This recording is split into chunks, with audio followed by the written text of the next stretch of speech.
आ आ आई. Yes. ब ब बदक. क क कणीदार. आ ख ख खमंग. ग ग कोकण तू. हा. अगदी घरच्यासारखं कणीदार खमंग म्हणजेच गोकुळ तूप. गेली 6 महिने दोडामार्ग ग्रामीण रुग्णालय हे पूर्णतः व्हेंटिलेटरवर आहे. ह्या ठिकाणी स्त्रीरोग तज्ञ नाही, बालरोग तज्ञ नाही. ह्या ठिकाणी पूर्णतः अपुरी औषधं आहेत. ह्या ठिकाणी लॅब टेक्निशियन नाही. ह्या ठिकाणी जे एक्सरे मशीन होते ते कंत्राट पद्धतीने दिलेलं आहे. आणि गेल्या 6 महिन्यामध्ये एकही डिलिव्हरी ही दोडामार्ग ग्रामीण रुग्णालय नव्हे तर दोडामार्ग तालुक्यामध्ये झालेली नाही. एवढी बिकट परिस्थिती ह्या ग्रामीण रुग्णालयावर कधी नव्हती. त्यामुळे आम्हाला ह्या ठिकाणी आंदोलन करावं लागलं.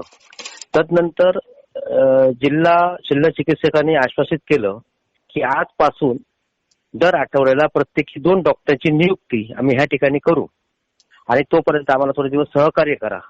त्यामुळे एकूण 3 डॉक्टरांची नियुक्ती करत असल्यामुळे आम्ही आमचं आंदोलन तूर्त थांबवलेलं आहे. इथला जो पदभार आहे वैद्यकीय अधिकारी ते डॉक्टर ऐवाळेंकडे आहे. ते आठवड्यातून 2 दिवस येतील. त्यानंतर डॉक्टर सावंत म्हणून आहे ते 2 दिवस येतील आणि इतर एक डॉक्टर आठवड्यातून 2 दिवस येतील. मात्र आमची मागणी अशी होती की त्यांनी रात्रंदिवस या ठिकाणी थांबलं पाहिजे. तर 24 तासांची त्यांची ऑर्डर काढलेली आहे त्यांनी. प्रत्यक्षात ते ऑर्डर कितपत ते मान्य करतात आणि त्याची कार्यवाही होते येणाऱ्या दिवसामध्ये दिसेल. पण त्यांना आम्ही सांगितलं तर ह्याची कार्यवाही झाली नाही आणि रुग्णाला योग्य सेवा मिळाली नाही तर आम्ही आमच्या आंदोलनावर ठाम आहोत आणि पुन्हा आम्ही ह्या ठिकाणी आंदोलनाला बसणार आहोत. त्याच्यामध्ये त्यांनी पूर्णतः शासनाकडनं सहकार्य मिळत नसल्याचं सांगितलं. कारण इथले जे सोनोग्राफी मशीन आहे ती सोनोग्राफी मशीन त्यांनी निर्लक्षित केलेली आहे दोडामार्ग ग्रामीण रुग्णालयाची.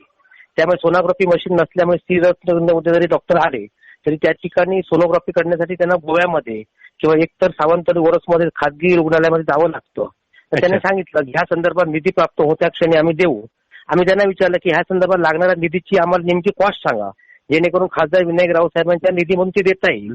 ते पण आम्हाला येत्या 2 दिवसामध्ये नेमका लागणारा निधी ते सांगणार आहे. आम्ही खरं तर काल आंदोलन करत होतो. ते आंदोलन ह्या ठिकाणी ग्रामीण रुग्णालयाला टाळं ठोकण्याचंच आमचं आंदोलन होतं आणि ज्या रुग्णवाहिका दिलेल्या आहेत त्या रेफरसाठी तुम्ही ह्या ठिकाणी ठेवा आणि इथं काय नेमके जे 2-4 कर्मचारी राहिलेले आहेत ते कर्मचारी तुम्ही सावंतवाडी रुग्णालयामध्ये हलवा जेणेकरून इथं काहीच सुविधा नाहीये. फक्त रेफर सेंटर दोडामार्ग ग्रामीण रुग्णालय हे रेफर सेंटर झालेलं आहे. आजुलेमध्ये पाठवा, दोडामार्ग बांबोळीमध्ये पाठवा आणि सावंतवाडीमध्ये पाठवा. ह्याच्या पलीकडे कुठच्याही प्रकारची आरोग्य सुविधा ह्या ठिकाणी उपलब्ध नाही.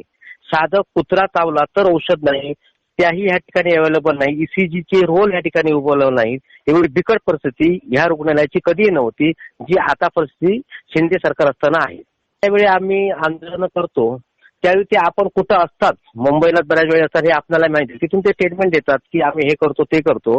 प्रत्यक्षात ज्यावेळी डॉक्टर ज्ञानेश्वर ऐवळ्यांची बदली झाली त्यावेळी त्यांनी सांगितलेलं होतं की 8 दिवसामध्ये आपण स्त्रीरोग तज्ञ देऊ. 6 महिने झाले. 6 महिन्यामध्ये तालुक्यातली एकही प्रसूती ही तालुक्यामध्ये झाली नाही, गोव्यामध्ये झाली. अत्यंत वाईट गोष्ट आहे. आलं की नाही. म्हणजे आमदारांना कळलं पाहिजे ना. स्थानिक आमदार आहेत. अनेक वेळा हा विषय त्यांच्याकडे घातलेला आहे पण त्याला ह्या विषयामध्ये किती त्यांना सोयीस्कर आहे किती स्वस्त आहे आम्हाला काय माहिती नाही. जर काल दिलेल्या पत्राची पूर्तता झाली नाही तर कितीही फौजफाटा जरी आणला पोलिसांचा तरी ग्रामीण रुग्णालयात टाळं ठोकणारच म्हणजे ठोकणार. सभा वगैरे काही नव्हता. ते विनंती करत होते की सध्या उपलब्ध डॉक्टर कमी आहेत त्यामुळे तुम्ही आम्हाला सहकार्य करा. त्यामुळे त्यांना आम्ही सहकार्य केलेलं आहे. ह्या अटीवर सहकार्य केलं की दर दिवशी ह्या ठिकाणी स्त्रीरोग तज्ञ 24 तास उपलब्ध राहतील. त्याच्यामुळे आम्ही त्यांना सहकार्य केलेलं आहे. कंत्राटी डॉक्टरांचे वेतन 6-6, 7-7 महिने प्रलंबित होतं. ही सदरची बाब खासदार विनायक राऊत साहेबांच्या कानी घातल्यानंतर त्यांनी वरच्या स्तरावर प्रयत्न करून त्या ठिकाणी त्यांचं वेतन देण्यासाठी प्रयत्न केले. त्यांना कंत्राटी डॉक्टरांना वेतन मिळालं गेलं. आणि काल सुद्धा आम्ही सांगत होतो की जर तुमच्याकडनं निधी उपलब्ध होत नसेल तर आम्ही खासदार विनायक राऊत साहेबांच्या माध्यमातून सोनोग्राफीसाठी मशीनसाठी निधी उपलब्ध करून देतो. मात्र लागणाऱ्या निधीची रक्कम सुद्धा ते काल सांगू शकले नाहीत. येत्या 2 दिवसामध्ये त्याची आम्हाला रक्कम सांगितल्यानंतर खासदार साहेब त्याच्यासाठी आपल्या फंडातून निधी देणार आहे. साहेब मुद्दा असा आहे की दोडामार्ग बदली सगळ्या ज्या यंत्रणा आहेत ह्या सरकारवरती नाखुश आहेत आणि ह्या ठिकाणी अत्यंत खालच्या दर्जाची वागणूक सगळ्या यंत्रणेपासून इथल्या नागरिकांना मिळत असते. प्राथमिक आरोग्य केंद्रामध्ये सुद्धा ह्याच्यापेक्षा बिकट परिस्थिती आहे. मला तर असं वाटतं की सर्व राजकीय पक्ष एकत्र येऊन ह्याबद्दल आवाज उठवणं गरजेचं आहे. आमचे दिवसभरातले सर्व अपडेट्स, ताज्या घडामोडी आणि थेट लाईव्ह पाहण्यासाठी सबस्क्राईब करा, लाईक करा कोकणचं नंबर 1 महा चॅनल कोकणसाद लाईव्हचं YouTube चॅनल.